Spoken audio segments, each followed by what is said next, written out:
I'm really bad at guessing who is going to become a Christian. And maybe you're like me in this. And I've told you this story before. I've told you two stories before about people that I played basketball with in college, or in high school, excuse me, that became Christians. That to me it was totally and utterly unexpected. And the first one, his name is Grayson.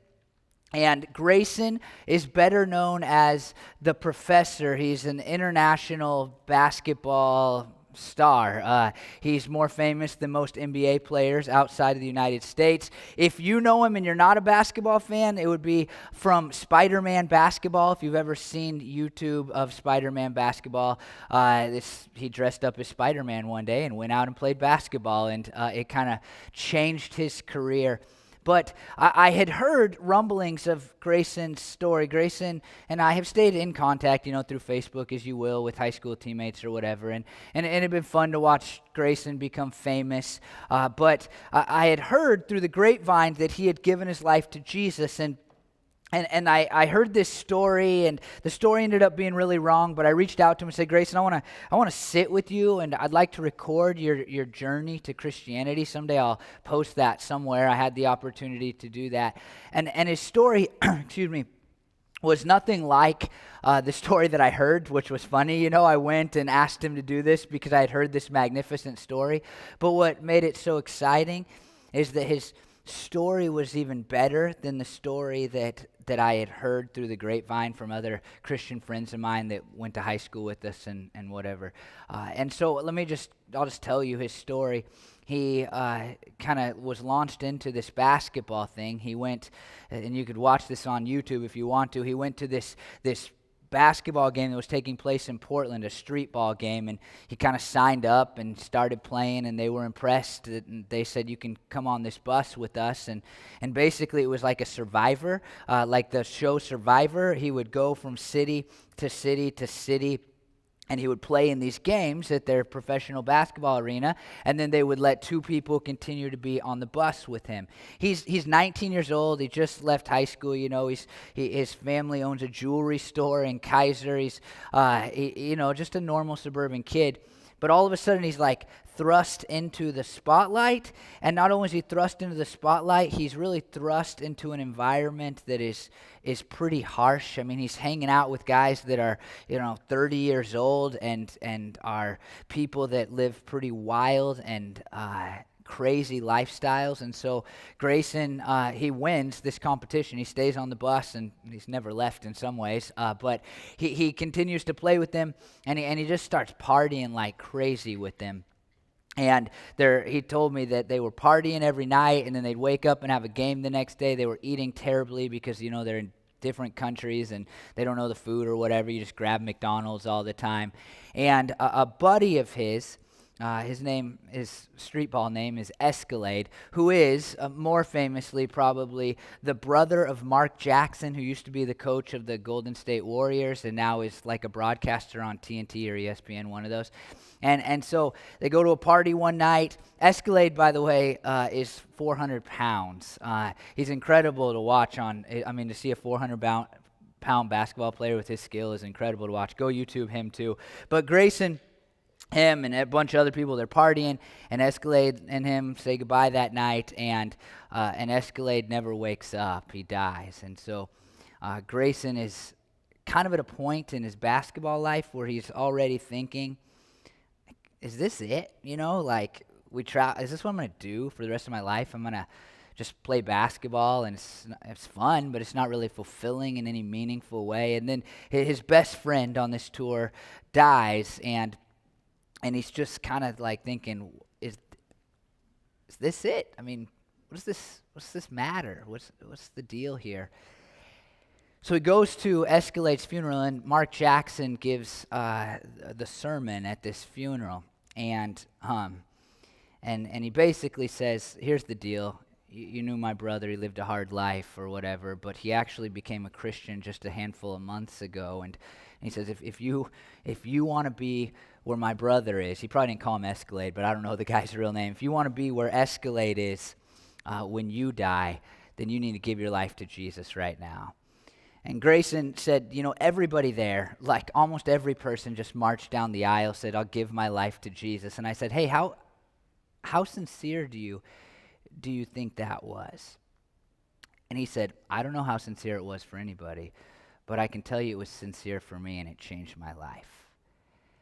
I would never have guessed that Grayson, hanging out in his street ball life, I just would have said the chances of him coming from a non-Christian home, it just would have been a zero to me. Like, there's no way that he is going to give his life to Jesus. And I admit that, not proudly, reluctantly almost, but I admit it because I think that this is exactly how we think about Christianity.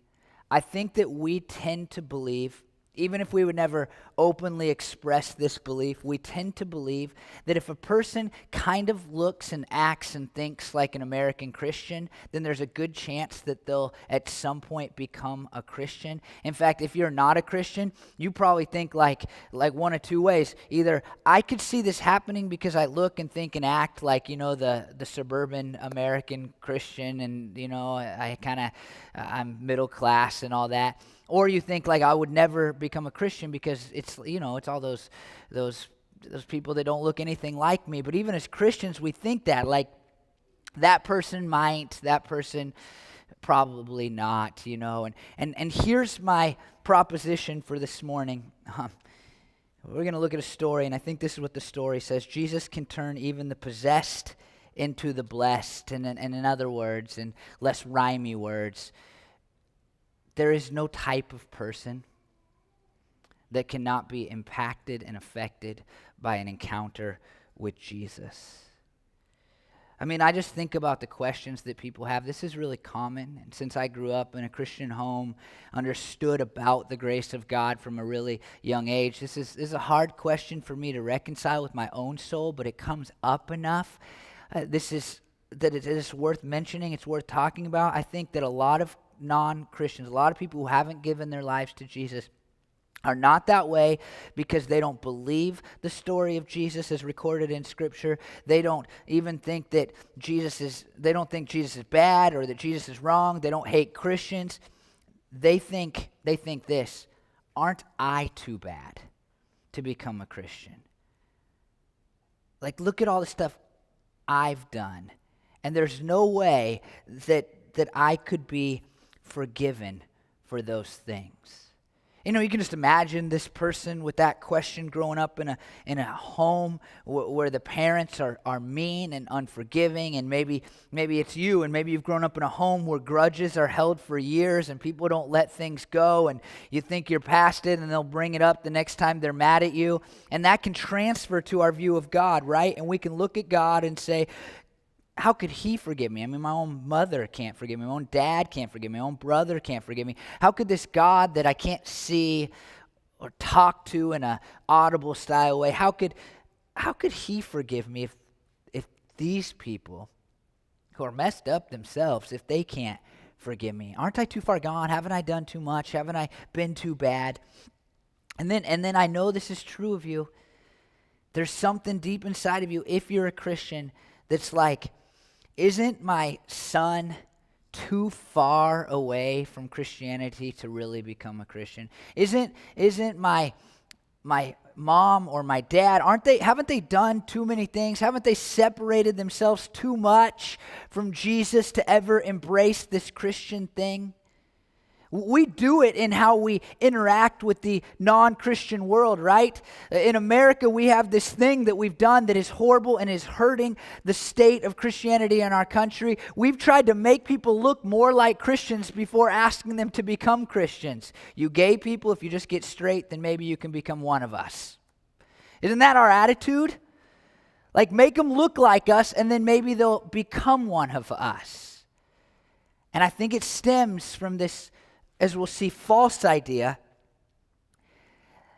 that there is such a thing as too far away from God to be redeemed, to be embraced, to be changed by an encounter with Jesus. And as we begin this series on encountering Jesus, as Brandon mentioned earlier and as showed in the video, I think it's really important that we start with this fundamental idea that there is no person that is too far away, too far gone, too bad, too evil to be impacted by an encounter with Jesus, even you, because Jesus can turn even the possessed into the blessed. And we're going to look at this story today, and it's important to set the story in context. And what's just happened is that Jesus is on a boat with his disciples. There's a huge storm. They think they're going to die, and then Jesus calms the storm.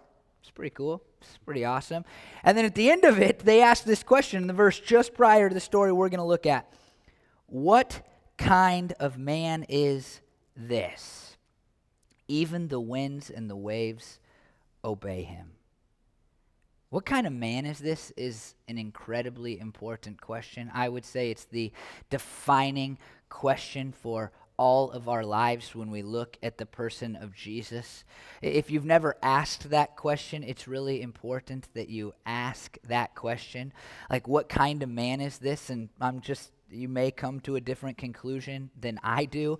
I believe that Jesus is the God of the universe in human form, who is King of kings and Lord of lords, and who died for my sins. You may come to a different conclusion, but I think it's really important to ask yourself, what kind of man is this? To really ask that question. Is he worth following? Is this Jesus thing worth it? All of that. And in many ways, the story we're about to look at is a story that answers that question. What kind of man is this?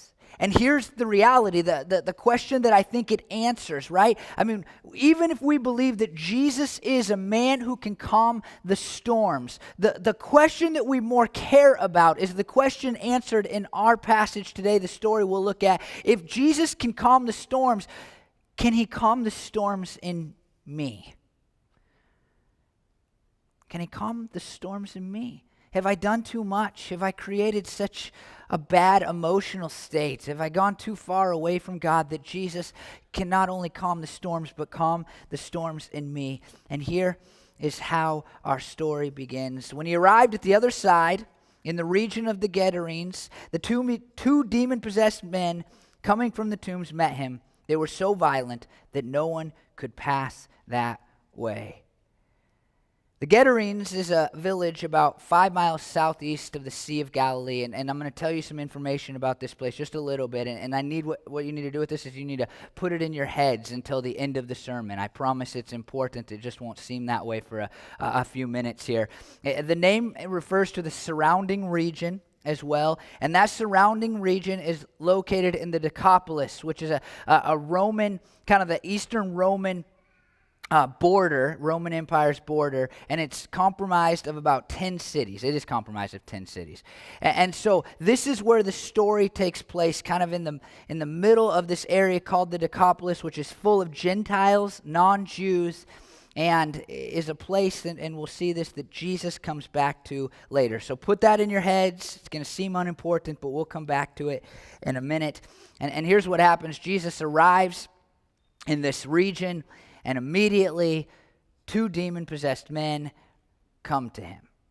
How'd you like to show up at the airport and have that happen, right? Like, that's crazy. I think sometimes when there's stories of Jesus, it's really easy for us to not think about the craziness, but that's pretty crazy. You step off the boat, and here comes these two demon-possessed men, and what Matthew records about these men is nothing short of totally crazy. It's just It's scary, it's evil feeling, it's dark, it's nuts to have this happen to you. They are religiously unclean. That's low on their agenda of problems, right? But they are religiously unclean. The Jews would have been like, whoa, don't come near me, don't touch me, because they are ritualistically unclean. They are not practicers of the Jewish faith. For one, they are living in tombs. We'll come back to that, as you could have guessed through the prop sitting below me. But they are living in tombs. They're in a region with pigs. It's not good as far as, like, these people don't look religious. But their other problems are worse. They are living in tombs, and they are violent. It's pretty bad. But if you look at the Gospels of Mark and Luke, we learn more about these individuals. In the Gospels of Mark and Luke, it tells us the same story, but the attention goes to one of these men. And so two men there, but in the Gospels of Mark and Luke, they focus in on one of these men and the story of one of these men, and they tell us these other things about this man. He is often isolated from people. The demons that are inside of him, they pull him out into isolation. He is homeless and has been for a long time. Not only that, he doesn't wear clothes, and he hasn't for a long time. He cuts himself with stones. He's a cutter. We know that phrase. That's something that we see that is a problem in our world today still. And then this is so scary. People try to chain his hands and his feet, but he breaks the chains even when they are made of iron.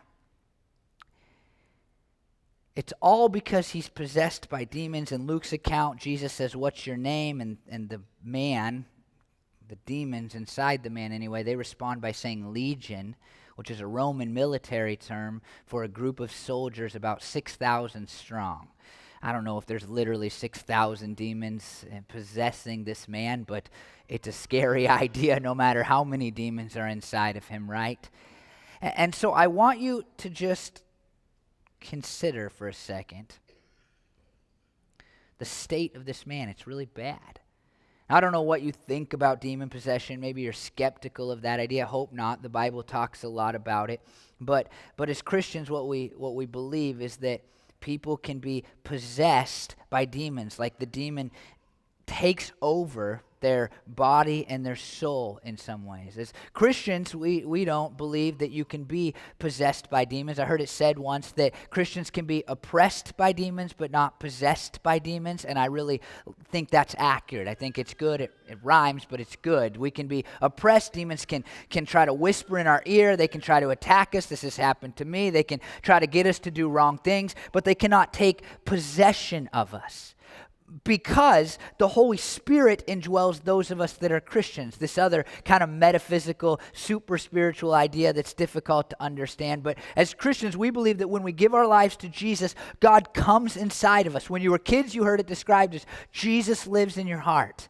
But what we actually know is true is that the Spirit of God comes to indwell us, and in some ways is impacting and moving our souls in a good way.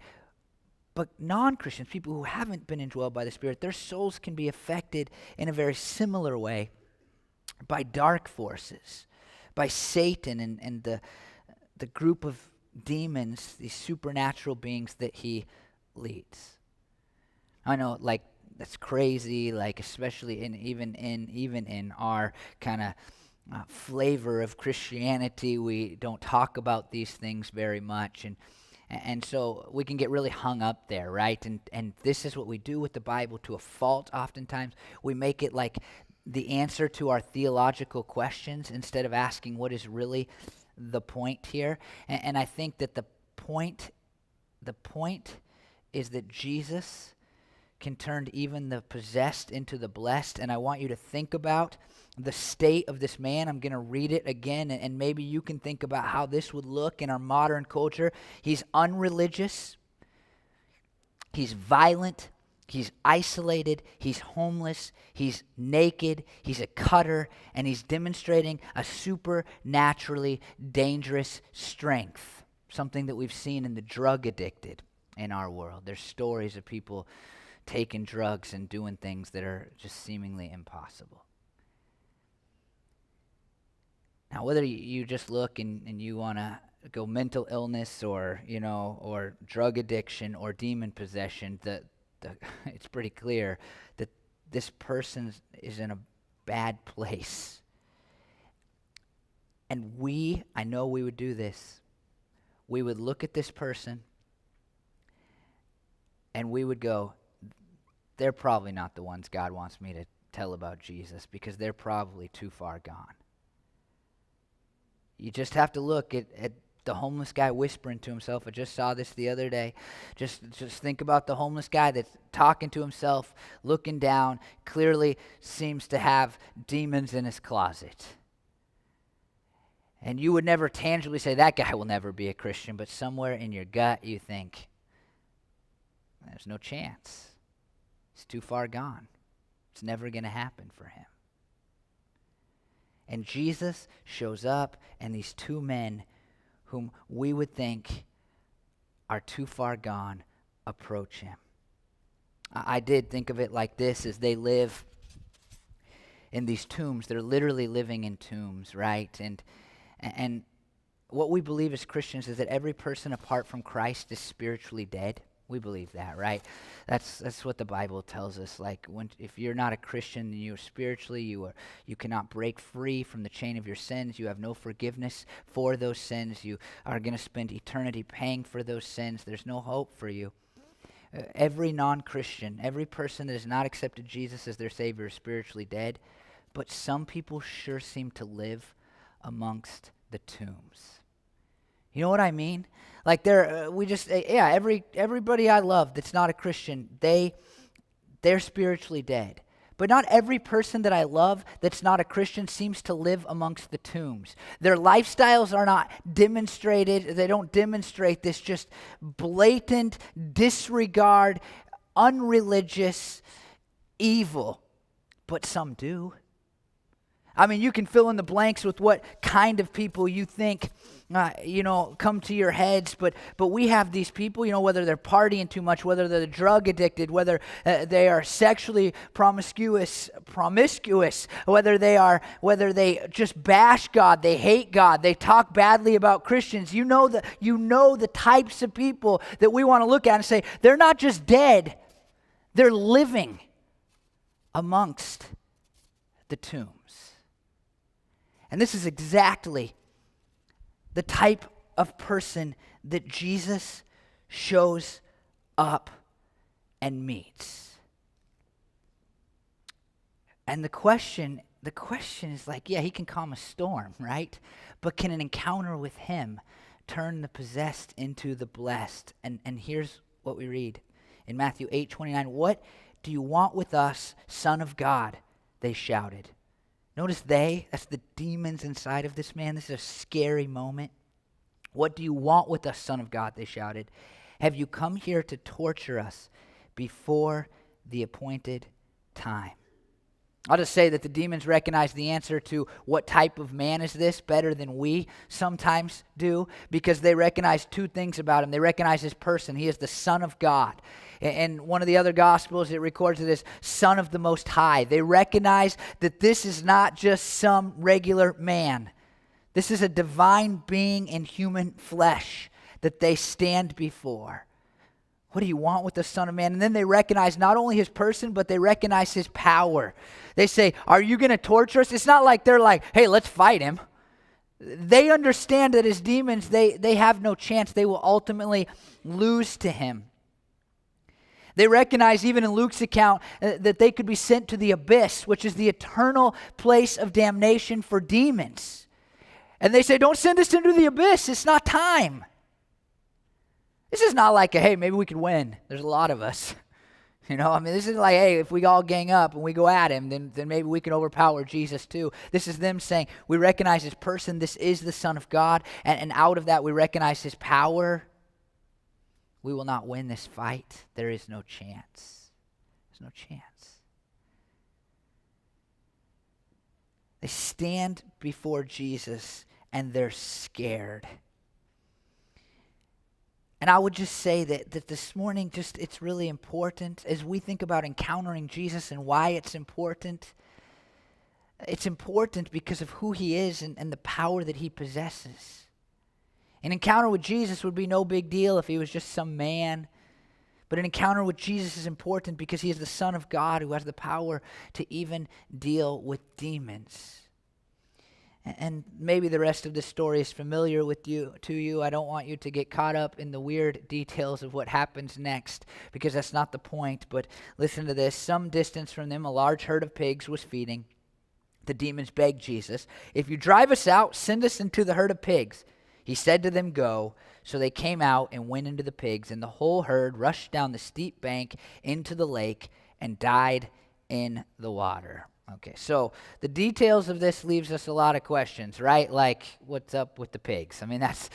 I think anytime I've ever read this story, I haven't even paid attention to anything but like, this is my question: is a guy who doesn't kill spiders, right?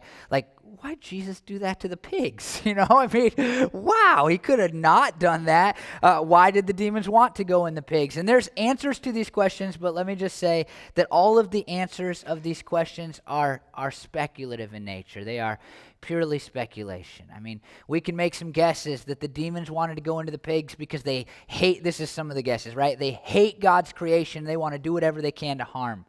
The people will say, well, they didn't want to be sent to the abyss, and so the pigs seemed like a better option. People will say, like, well, they wanted to discredit the ministry of Jesus, and so they wanted these pigs to die in order that people wouldn't follow Jesus. We don't know, but it's not the point. The point is that an encounter with Jesus takes the demons out of the man. Isn't that incredible? I mean, don't think about the poor pigs. They were going to be bacon anyway. Just think about the man. An encounter with Jesus takes the demons out of a man. What kind of man is this? He's not just a man that can calm the storms. He's a man that can calm the storm of demons inside of these men. It's an important detail at the beginning that maybe you just skipped right over. But these men came to Jesus. They came to Jesus. What if they wouldn't have? It wouldn't be recorded for us, obviously. These men probably would have died in those, living amongst those tombs. They never would have been changed. I mean, option one was that they never encountered Jesus, right? That's a real possibility. There's many people who will never encounter Jesus, and their story would not have been recorded for us. But option two is they do encounter Jesus, and out of that encounter, Jesus sends the demons from them. But the story is not over. We have to pick it up in Luke to get the fuller, and I don't know if I can say this about the Bible, but the better version of the story, the version that makes more sense, the version that gives us details. Luke 8:34 through 37, it says, when those tending the pigs saw what had happened, they ran off and reported this in the town and countryside. And the people went out to see what had happened. When they came to Jesus, they found the man from whom the demons had gone out, sitting at Jesus' feet, dressed and in his right mind. Are you paying attention to this? Are you reading it? And they were so happy. They were so excited. It was so awesome. They were so afraid. They were afraid. And then they all hugged Jesus and had a happy time, and they celebrated and had a worship service. No, those who had seen it told the people how the demon-possessed man had been cured. Then all the people of the region of the Gerasenes asked Jesus to leave them because they were overcome with fear. So he got into the boat and left. I mean, look, an encounter with Jesus can turn the possessed into the blessed. And I would add one more rhyme. How do we know he was blessed now? Because he was dressed. It says he had clothes on. I mean, the guy got dressed and he's sitting with Jesus and he's hanging out. Over the top, I know. That's why I kind of slid it in there for you. Jesus takes the demons out of the man. I mean, think about it in our terms. We say this about people. There's so many demons in their closet. Jesus took them all out. So there's never going to be too many demons in your closet. There will never be too many demons in their closet for Jesus and an encounter with Jesus to remove those demons. But while the possessed in the story are now the blessed, I'm going to do it one more time. The crowd is super stressed. Rhymezone.com, if you're wondering how I do it. I just want to say that not every encounter with Jesus will end up with people loving and living for Jesus. It's just not how it goes. On Easter, that we started advertising this morning, right? That's coming up. We're about 5 weeks away from Easter. I'm going to preach a sermon on this, that an encounter with Jesus brings great fear, but it can also bring great joy. And I think by God's grace, by his providence, we kind of landed in that same place today, because we see one man, two men, I guess, in Matthew that feel joy because they've encountered Jesus and it's changed everything for them. And then we see this crowd who through the men experienced something very similar. I mean, they could testify. They could say, that guy used to be violent. I had to go around that graveyard because I was scared he was going to kill me. You know, I was worried about that man. He was the guy in town that people were worried about, that they talked about, that they didn't want to encounter, that you didn't want to see on the street. I mean, he was possessed. It was clear. And now he's obviously not, because he's dressed. And he's sitting there, not violent, no need for shackles, talking to Jesus, and in his right mind. That's verifiable.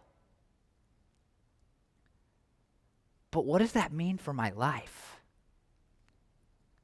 What does that mean for me? I mean, for them, this is how this passage is often preached. How many pigs do I have to lose?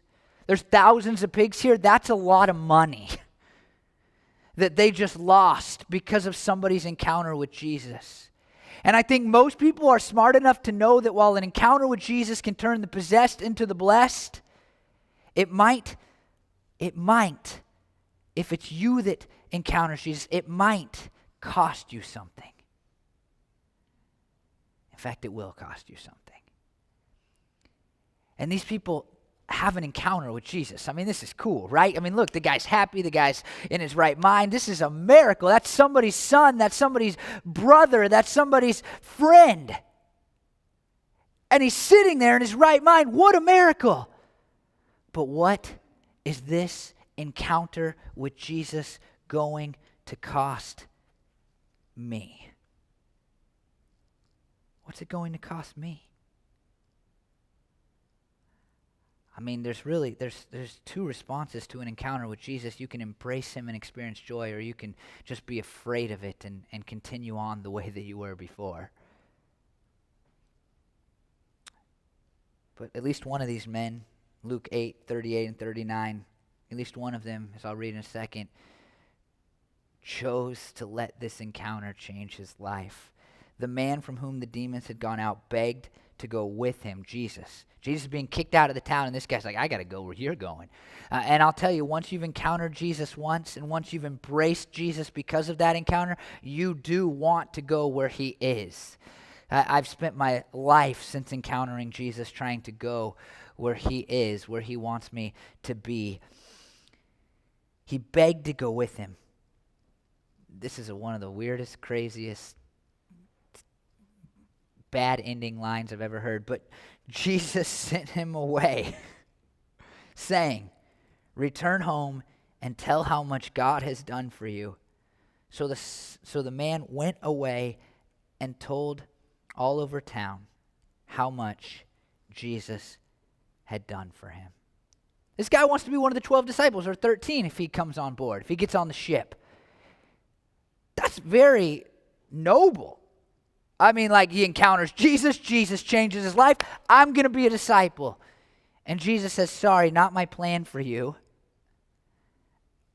I want you to go tell people about your encounter with me and invite them to encounter me too. Kind of a sad ending. A little bit, right? I mean, like, leaves us with this guy headed back to his town, like, Jesus doesn't want me to get on the boat. You know what I mean? It's pretty bad. If you, just put it in kind of our terms. If you're like, Jesus, I want to be a pastor. It's nice. Like, you're cool, right? People are going to think you're so spiritual. And Jesus is like, I want you to be an accountant. Like, do you hate me, Jesus? Like, what is it about me? No offense, accountant people. We need all of you to step up and serve our church. But what,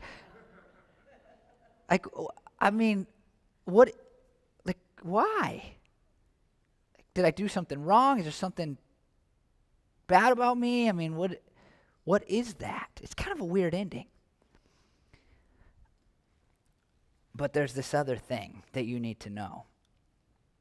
He says, you go home to your own people and tell how much the Lord has done for you and how he has had mercy on you. That's Mark 5:18's version. And it seems that the man does. Because, this is so cool, I love this. This is just incredible. It's hard to find, it's hard to see. Jesus goes back to the Decapolis. Remember I mentioned earlier that was going to be important.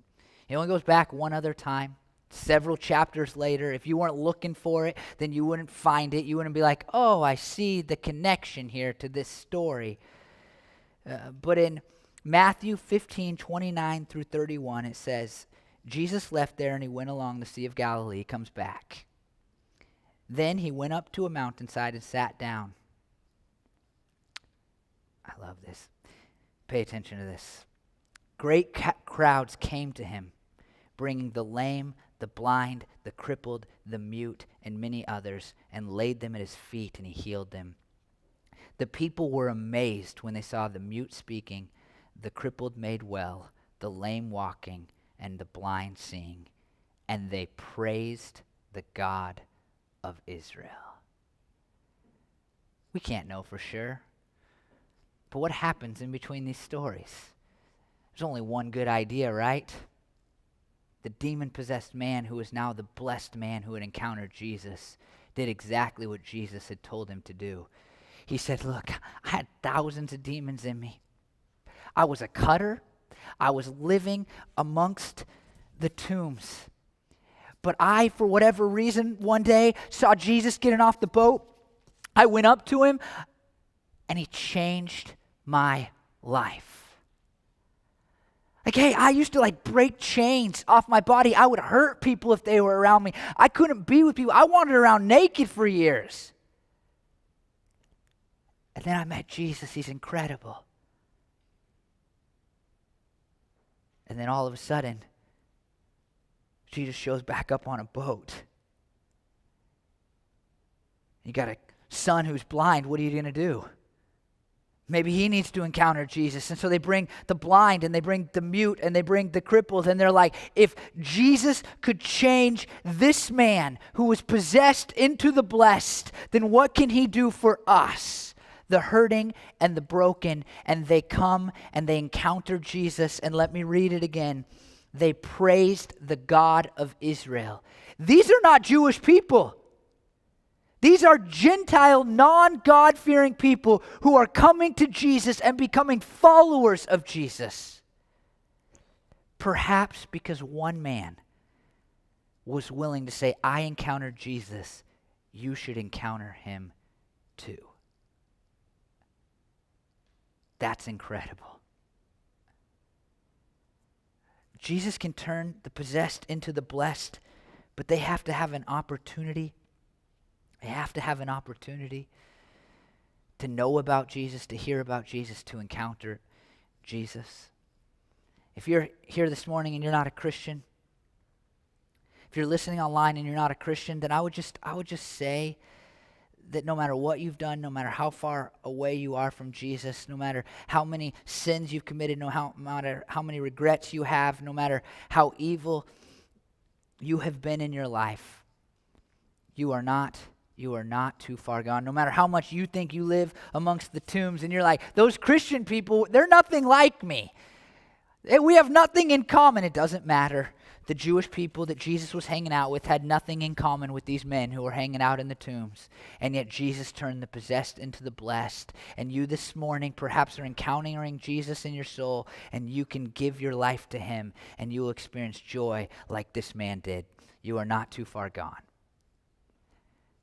But for those of us that are Christians, we have an obligation. We've encountered Jesus. And we have an obligation not to be pastors, not to be one of the 12 disciples, but to do what Jesus told this man to do. To go home to our own people and tell them how much the Lord has done for us and how he has had mercy on us. It's our job. Every one of us. You don't have to be in the ministry. You don't have to serve at a church. It's your job to tell people about your encounter with Jesus. My other friend Jake, I've told you this story, another high school teammate, the second story that I mentioned earlier. Jake is He works for T-Mobile as a leadership coach now, but out of high school, he started rapping, and he's pretty decent at rapping. Oregon Homeboy, it's a great song. If you want to listen to a rap, you got YouTube videos to watch about basketball, and I'm really expanding your upper middle class minds this morning. And Jake was rapping, and I mean, you can imagine the rap culture anywhere, but here in the Northwest is also a culture that's filled with lots of drinking and partying. And Jake, in his own words, was, drinking too much. He needed to have alcohol, borderline alcoholic, far from God. This is a guy that, man, if you would ask me, like, all the people, Jake, if you're listening to this, I'm sorry, but of all the people who I played basketball with in high school, like, who would be near the last, or even just went to high school with, who would be near the last that would give their lives to Jesus? Jake would have been on that list. He just didn't seem like a church kid. And then he's rapping, and then he's partying, and he's drinking too much. And Jake went to his brother's bachelor party. And his brother is a Christian, and his brother said, hey, tomorrow morning you spend the night at my place, and we're going to go to church in the morning. And Jake did, and he knew the story of Jesus long before that, but on that morning he encountered Jesus. He gave his life to Jesus, and it has radically changed him. Because Jesus, an encounter with Jesus, can turn the blessed into the possessed into, were you listening? I hope you were listening. The possessed into the blessed. So here's what I want for you today. Right now, our ushers, and I don't know if they know this is coming, but there are cards, and we're going to hand these cards out to you. And if you're a Christian, the purpose of these cards, here they go. They're not moving extremely fast. We don't have the fastest ushers, or elders for that matter. We're going to give you a card, and here's what we want. We did something similar last year where we said, hey, who are you willing to pray for leading up to Easter, that they would give their lives to Jesus? But this year is going to be slightly different because I want you to think of some people that you're closely connected to, that you think there is no way if I talk to them about Jesus, they'll be open to listening, and there is no way if I invite them to our Easter service that they will come. Because here's the deal. Church is a place where people encounter Jesus. The Bible tells us that when we gather together as a church, that God's presence is uniquely with us. That's why you feel guilty about certain sins when you're here that you don't feel guilty about on Monday. Do you know that feeling? Like you're singing and you think, man, I should have prayed more this week, and I can't believe I treated my spouse that way, and I shouldn't have done that thing at work. In some ways, that's because Jesus is here in a unique way. But also, Jesus tells us in the Bible that the church is his body here on earth. That when a person comes to a church, they should in some ways experience what Jesus is like. And I hope that is happening at our church. We're working on being a church like that for sure.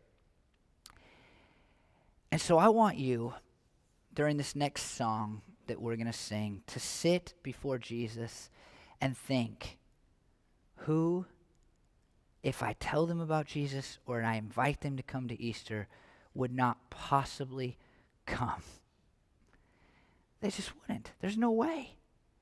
I want you to write their names on there. And then I want you to begin. You can write other people too that you think might come, whatever. But think of the people who would never. Because those are the people that need to be here on Easter.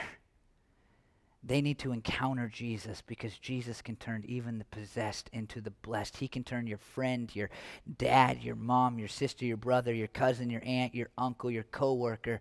He can turn them into the blessed. But it's our job as Christians to do our best to open up an opportunity to say, look, I encountered Jesus. It changed my life. Will you just maybe come and see if you encounter Jesus too? It's our job. Let me pray that God will reveal those names to you. Lord, I thank you that I've never been too far gone to have a relationship with you, Lord, and I know I mean, just I'm so thankful for the work and the impact that you're now having through Grayson and Jake, Lord. All because they encountered you, one at a funeral, God, literally amongst the dead, God, and one, Lord, after a bachelor party. It's incredible to see the work you've done in their lives. I thank you for them. They're encouraging to me. They're inspiring to me, God, and the ministry they're doing in their own roles is just awesome. And I want to see that, God, around me all the time. I want to see that through our church. I want to see people experience you here, give their lives to you, God, get baptized, and then be impactors of the world themselves as they say, look, I had an encounter with Jesus, and you should have one too. I pray, God, for the people who sit in front of me right now that love you, they've encountered you, they're Christians. And I pray, God, that they would never think that person will not give their life to Jesus. That person can't become a Christian, God, because, I mean, man, there's so many examples of people, Lord, like the Apostle Paul, who would never have become a Christian if never was a possibility. But you, God, do miracles, and an encounter with you challenges even the strongest held beliefs. It challenges even, God, the demons in people's closets. And so I pray that we would not be in the business of deciding who might give their lives to you. I pray that you would reveal to us, Lord, who we should tell about you, but also, God, you would reveal to us who we should invite to be here this coming Easter, Lord. You know that in our heads, my head, Lord, I have a desire for how many people would be here, God, but that desire is unimportant. What is really important is that we do the work you've called us to, and we invite people to encounter you, God. I pray, Lord, that you would use this next period in our church where we are just so focused on what it means to meet you and to know you and to be in a relationship with you, and you'd use it to bring people into a relationship with you, to bring people to salvation, Lord. I love you, Jesus. Thank you for loving me. Thank you for never looking at people and saying, oh, you're too possessed, you're too messed up, you're too far gone. But instead, you always look at people and say, I died for you too, and I want you to be in my family. Thank you for that. I pray these things in Jesus' name.